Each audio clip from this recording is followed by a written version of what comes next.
नमस्कार, मैं सरदार बलविंदर सिंह। आप देख रहे हैं नीला सलाम न्यूज़। उत्तर प्रदेश में जहां चुनाव में बड़े बड़े दल एक साथ होकर अलायंस कर रहे हैं, वहीं पर जातिगत समीकरण भी बहुत इंपॉर्टेंट मायने रखता है। वहीं पर एक और अलायंस है राष्ट्रवादी मोर्चा, और राष्ट्रवादी मोर्चा का अलायंस हुआ है और तमाम पॉलिटिकल पार्टियों ने मिलकर एक बड़ा और एक मजबूत मोर्चा तैयार किया। चलिए आज उसमें हम बात करेंगे। इस राष्ट्रवादी मोर्चे में जो है न्याय पार्टी है, भारतीय सर्वोदय क्रांति पार्टी है, आम समाज पार्टी है और अखिल भारतीय गरीब मजदूर किसान पार्टी है। तो एक एक करके सभी से हम लोग बात करेंगे और पूछेंगे इस मोर्चे का मकसद क्या है और चुनावों की स्थिति क्या रहेगी और चुनावों के परिणाम के बाद क्या मोर्चा साथ रहेगा या नहीं रहेगा, इस पर भी हम चर्चा करेंगे। तो सबसे पहले हम बात करेंगे न्याय पार्टी के एसपी सिंह जी से। एसपी सिंह जी, स्वागत है आपका। सबसे जी नमस्कार। इस मोर्चे के गठन के बारे में बताइए और अपने बारे में। देखिए, ये मोर्चा जो हमारे देश में सामाजिक गठबंधन है और सामाजिक ढांचा जो बना हुआ है, उसके हिसाब से मोर्चा दलित, पिछड़ा और जो गरीब समाज है उसको लेकर के बनाया हुआ है। क्योंकि दलित और पिछड़े वर्ग की जो भागीदारी राजनीति में, शासन प्रशासन में होनी चाहिए, उस हिसाब से नहीं है। हम ये देख रहे हैं कि कहने को तो दलित को आरक्षण प्राप्त है, लेकिन अभी भी बैकलॉग भरे नहीं गए हैं। पिछड़े वर्ग से बैकलॉग भरे नहीं गए हैं। पिछड़े वर्ग की भागीदारी लगभग नगण्य है। राजनीति में तो पिछड़े वर्ग की इस समय बहुत ही दुर्गति हो रही है और जो उनको एक हाशिए पर बैठा दिया गया है। इसी उद्देश्य को लेकर के और दलित और पिछड़े वर्ग को राजनीति की मुख्य धारा में लाने के उद्देश्य से ये गठबंधन तैयार किया गया है राष्ट्रवादी मोर्चे के नाम से, जिसमें न्याय पार्टी का प्रतिनिधित्व मैं करता हूँ। न्याय पार्टी बेसिकली पिछड़े वर्ग को लेकर के बनाई गई है और जो अन्याय और उत्पीड़न से शोषित वर्ग बेचैन है और महंगाई को लेकर के तमाम मुद्दे ऐसे हैं कि जिनको कमर टूट गई है आम जनता की, उनको लेकर के और उनकी मांगों के को लेकर के न्याय पार्टी आगे बढ़ रही है और राष्ट्रवादी मोर्चे के साथ मिलकर के दलित और पिछड़े वर्ग की आवाज़ को उठाने की कोशिश कर रही है और इसी उद्देश्य से मोर्चे का गठन किया गया है। हमारे साथ भारतीय सर्वोदय क्रांति पार्टी से गणेश पाल जी भी हैं। गणेश पाल जी, पहले अपने बारे में बताएं, फिर आप मोर्चे के बारे में। राष्ट्रवादी मोर्चा एक दलित, पिछड़े और अल्पसंख्यकों का मोर्चा है। मैं भारतीय सर्वोदय क्रांति पार्टी का राष्ट्राध्यक्ष और मोर्चे का संयोजक हूँ। हमने ये मोर्चा इसलिए बनाया कि जो पिछले 74 साल में जो हमें मिलना चाहिए, हमारा हक नहीं मिला। बड़ी बड़ी पार्टियाँ चुनाव के समय में बड़ी बड़ी बात करती हैं, पर जब देने की बारी आती है तो वो कुछ नहीं देते। इसलिए जो अति पिछड़ा है वो इस देश में 45% है और दलित 70 साल से रिजर्वेशन लेने के बाद भी आज तक उसका ना कोई डीजीपी बना है, ना कोई चीफ सेक्रेटरी बना है। तो वो आरक्षण के नाम पे, क्योंकि हम लोग उस सत्ता में, शासन प्रशासन में नहीं है, तो हमें जो हमारी भागीदारी वो दलित को भी नहीं मिल रही।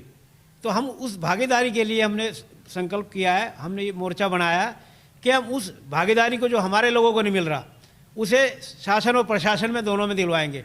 जहाँ तक जुडिशरी की बात है, तो जुडिशरी में भी इतना बड़ा होने के बाद भी जुडिशरी में कुछ लिमिटेड परिवार हैं, क्योंकि राजनीति में भी वही खेल है, जुडिशरी में भी वही है।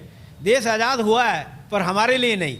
जो चंद लोग हैं उन्हें गोरे अंग्रेज कह सकते हैं, हम काले चले गए, उनसे तो हम कुछ, जहाँ मिलने की बात थी कुछ मिलता था, ये सिर्फ बातें करते हैं पर देने के लिए कुछ नहीं इनके पास। तो इसीलिए हम लोगों को पार्टी भी बनानी पड़ी और ये मोर्चा बनाना पड़ा।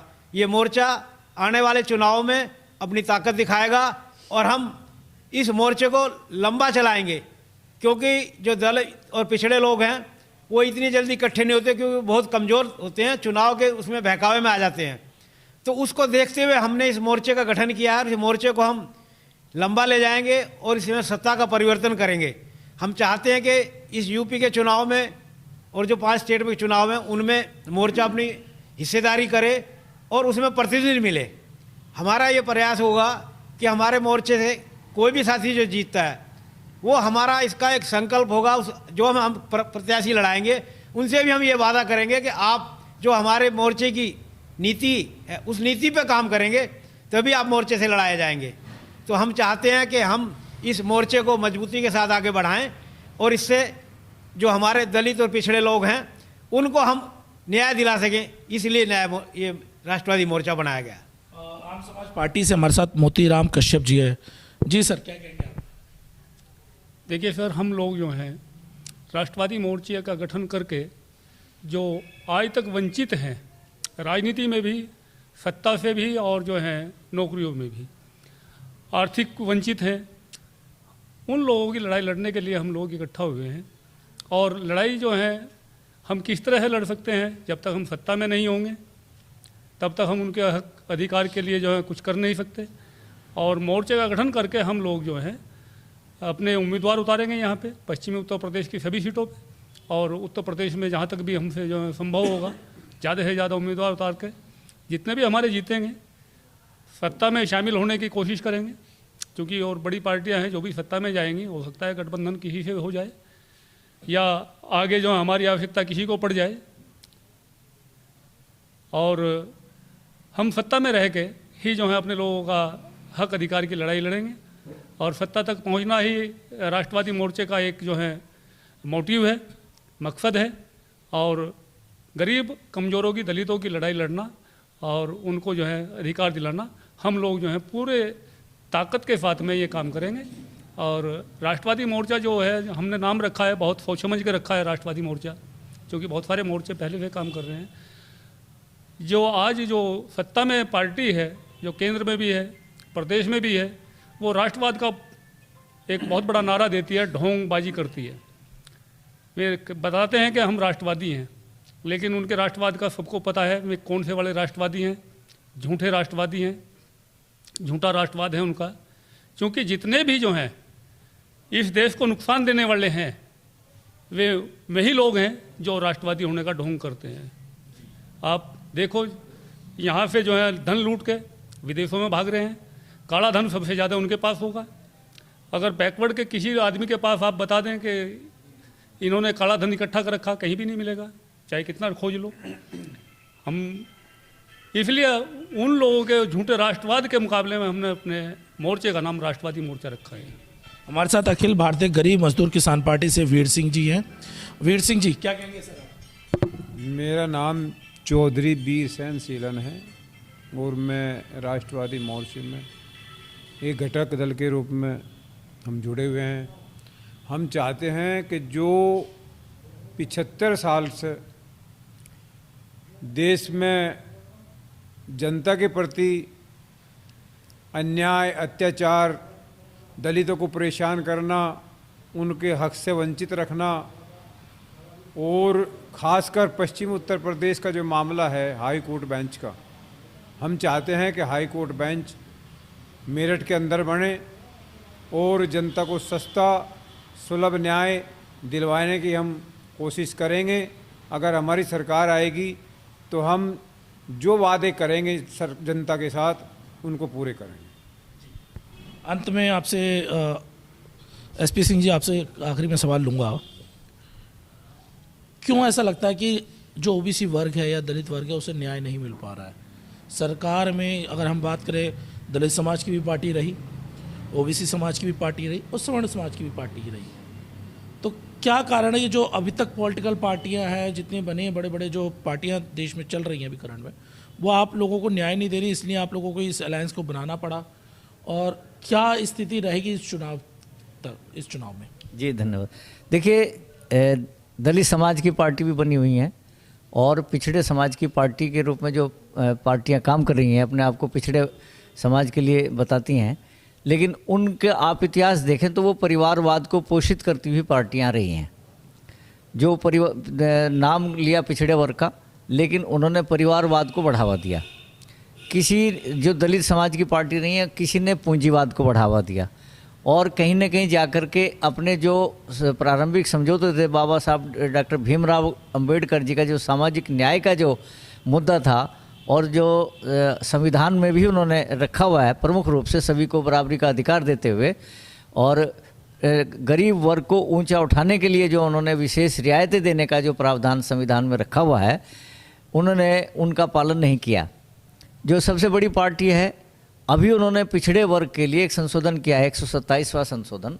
आप देखिए उसमें पिछड़े वर्ग को हितों को पीछे धकेलते हुए उन्होंने जनरल कास्ट से लोगों को, कई जातियों को, तमाम बहुत सी जातियां हैं कि जो जनरल कास्ट में इस समय हैं, उन्होंने पिछड़े वर्ग में ही लाने का काम किया। क्या वे अपना आरक्षण का कोटा बढ़ाने का लेकर के आई हैं? पिछड़े वर्ग को जो उन्होंने आरक्षण दिया है वो 27% है मात्र, और 27% में इन्होंने ऑलरेडी 55% जातियाँ तो पहले से ही इंक्लूडेड हैं, लेकिन कुछ जातियाँ और जनरल से वहाँ से निकाल करके और वो पिछड़े वर्ग में समाहित करने का जो अधिकार है इन्होंने राज्य सरकारों को दे दिया है, जो कि घोर अन्याय है। आरक्षण का कोटा उतना ही है, यानी मात्र 49%, और आर्थिक आधार पर 10% कोटा जो है इन्होंने जनरल कैटेगरी को भी दे दिया है। अब ये देखिए कि जो आरक्षण किसका हुआ?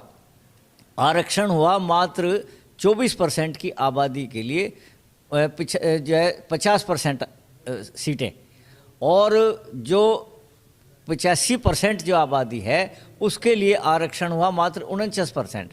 तो आरक्षण किसका हुआ? ये तो उल्टा आरक्षण हो गया। तो इसमें आप पिछड़े वर्ग को, दलित वर्ग को क्या दे रहे हैं? और उनकी सीटें भी भरी नहीं जा रही हैं। तो जो आज तक जो आंखें मूंद करके ये बड़ी पार्टियां बैठी रहीं, चाहे वो बड़ी पार्टी हो, चाहे छोटी पार्टी हो, चाहे दलित नाम की से पार्टी बनी हुई हो, चाहे पिछड़े वर्ग की हिमायती पार्टी बनी हुई हो, लेकिन उन्होंने आज तक कोई भी काम धरातल पर नहीं किया। पिछड़े वर्ग के लिए कोई काम नहीं किया, दलित हितों के लिए कोई काम नहीं किया, क्योंकि दलितों का बैक लोग का कोटा अभी भी बाकी है। यदि वे संघर्ष करती नजर आती तो हम चुप रहते, हमें कोई आवश्यकता नहीं थी। और पिछड़े वर्ग की जो हिमायती पार्टियां आज बन रही हैं वे चुप हैं, क्योंकि उन्होंने कहीं ना कहीं अंदर खाने समझौता किया हुआ है। और जो दो बड़ी पार्टियां हैं वे तो अदल बदल करके कुर्सियों पर आ रही हैं।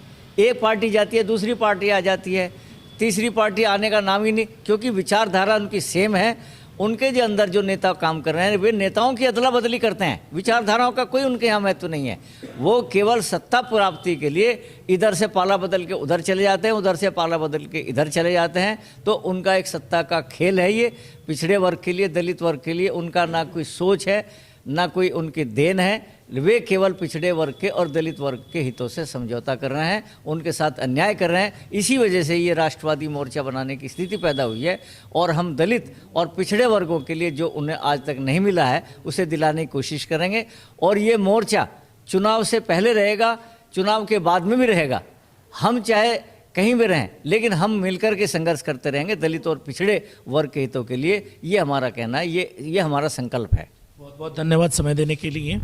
ये कुछ प्रश्न तो हमेशा उठते रहते हैं कि हम देखते हैं सरकारी आंकड़ों में कि अभी ओबीसी वर्ग की बात करी जाती है, पॉलिटिकल पार्टी कहती है हम ओबीसी के लिए काम कर रहे हैं, हम दलितों के लिए काम कर रहे हैं, लेकिन जब ये चीज़ें पैमाने पे कागजों में देखा जाता है तो कहीं ना कहीं नगण्य दिखाई देती है।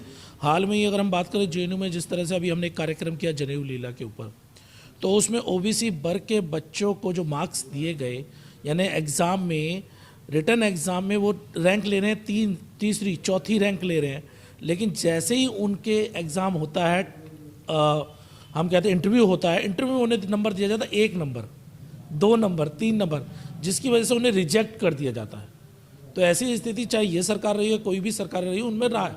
और इसीलिए आदिवासी, चाहे दलित वर्ग के लोग हों या ओबीसी वर्ग के लोग हों, वो अब बढ़ चढ़ के अपनी हक अधिकारी के लिए लड़ रहे हैं। इसी के साथ अगर वीडियो पसंद आए, वीडियो को लाइक कीजिए, शेयर कीजिए, चैनल अब तक सब्सक्राइब ना किया चैनल सब्सक्राइब कीजिए। मैं सरदार बलविंदर सिंह, नीला सलाम न्यूज़ से, धन्यवाद।